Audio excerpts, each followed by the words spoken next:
In this video, I'm going to show you how to find files or folders in Google Drive. If you know the file name, then you can simply type it here in the search bar. You could also just type the keyword in the search bar as well. If you've recently worked on something, it might show up here in your recents. Shared with me. If you know someone recently shared it with you, it would be there too. Maybe you worked on it and you know that you starred the file or folder. If you did, then when you click starred, it's going to come up in your starred filter. But if you're like me and you have a ton of files and folders, then the easiest thing to do is to click this down arrow in the search bar right here. And now this is going to take you to an advanced search.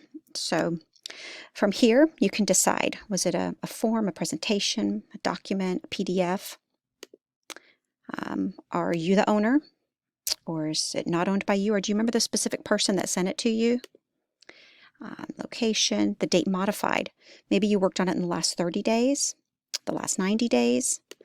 The more specific you are, then the greater the chance of quickly finding your file or folder. So as soon as you have this filled in, then click search. The last thing I want to show you, maybe you've been working on a quiz, or maybe you worked on it last year and you're trying to find it and it's not where it's supposed to be. So maybe I created a quiz, a vocabulary quiz on force, and I can't find it. So I put that in and I look down here and I know it's on a Google form, and here it is. So if I right click on here, then you see how it says show file location.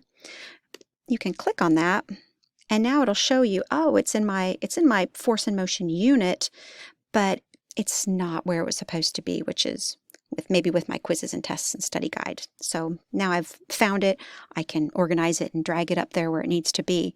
I hope this tutorial has been helpful to you, and thanks so much for watching.